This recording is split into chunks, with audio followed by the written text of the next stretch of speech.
Welcome to this video on why I use OneNote as a teacher.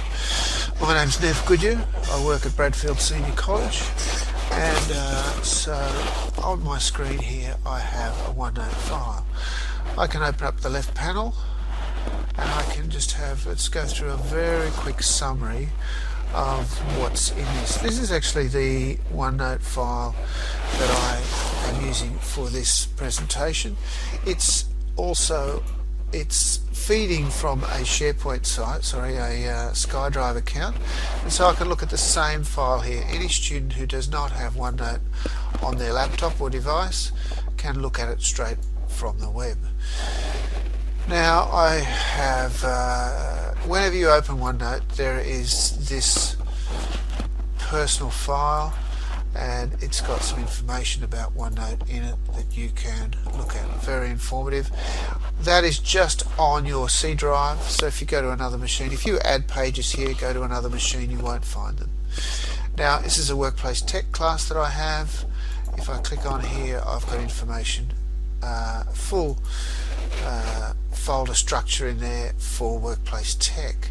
General maths, I've got my 5 topics. I've actually got 2 years of work in here, an introduction page, and then inside each topic there are subtopics. So this is equivalent really to the drawers of a filing cabinet, where this is a drawer. I've got some files that are just outside. I've got some dividers now for my main topics. Here I have a file, and within that file I have dozens of pages. So here's an example of a page, and the solutions can be put on here as well. Let's go to a 2-unit maths file, and I've got my lessons. They change each year, but the remainder of the work just remains in here and builds up. Now I can obviously write with a pen on these pages. Let's go to another page here. I will put in the, I've got my solution. I haven't got a question here.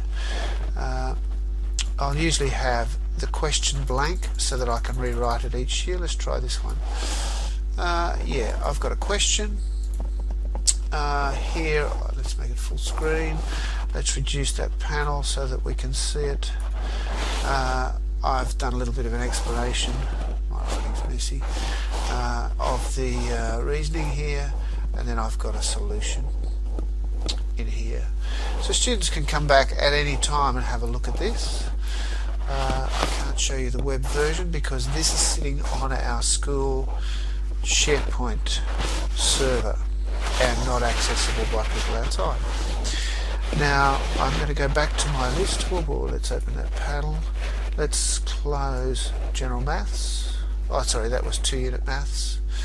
And let's go into my demo file. Now, so I'm going to work through these reasons bit by bit. That's enough now for this video. I'll create another one in a minute.